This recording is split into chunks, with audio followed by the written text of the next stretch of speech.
শ্বশুর ফাদার কি কাশতেছেন নাকি? না কাশি না, হাসতেছি হাসতেছি। হাসতেছেন? আচ্ছা শ্বশুর ফাদার, এই যে এই নদীর ধারে যে হেঁটে যাচ্ছি, এই নদী কাটেছিল কেন?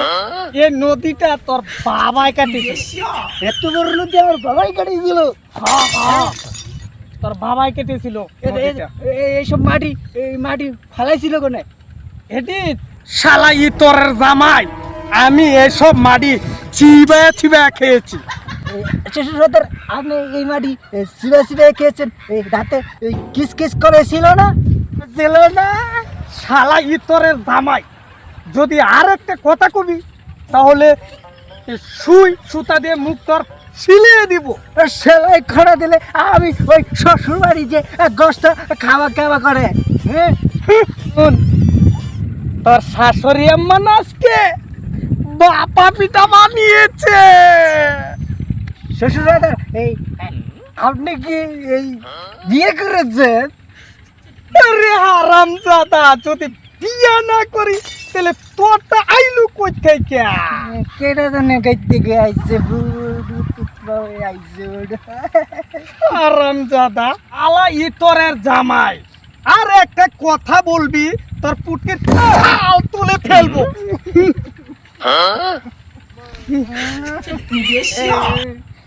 খালি মারলি কি হয়নি? হ্যাঁ, তোর কাছে মেয়ে বিয়ে দি আমি ছাই খেয়েছি। ছাই খেতে গেলেন খেলো? হ্যাঁ, এই আমাকে বললেই তো আমি ইয়া পাঠিয়ে দিতাম, 10 কেজি চাল পাঠিয়ে দিতাম। হারামজাদা, আর একটা কথা ছিল, তুই যদি আর একটা কথা বলবি তাহলে সুই সুতা দিয়ে তোর মুখটা ছিলিয়ে ফেলবো। শ্বশুরবাড়িদেরকে কাঁদতেছেন নাকি না হাসতেছেন? না না, হাসতেছি হাসতেছি।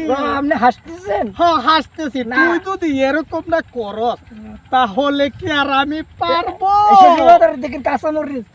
এই শয়তান, শয়তান জামাই না কারস, তুই আমারে জ্বালাইতেছস, আরেকবার কাঁচা মরিচ খাওয়া শুরু করছস। উঠে লাগেছি, কি করবো? আপনি তো আমার কথা শুনতেছেন না। ও জ্বালা বড় সমস্যা নাকি?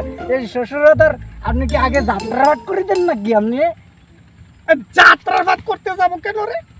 না, এই যাত্রার মধ্যে আপনি যেভাবে এই কাঁদতেছেন আবার অ্যাক্টিং করতেছেন, আমি আবার ভাবছি যে যাত্রাটা না আবার মানে এই যাত্রা করেছেন আপনি। যাত্রা আরাম করেছেন। দাদা, তোর পিঠের তো ফাড়িয়ে ফেলবো, ফাড়িয়ে ফেলবো, ফাড়িয়ে ফেলবো।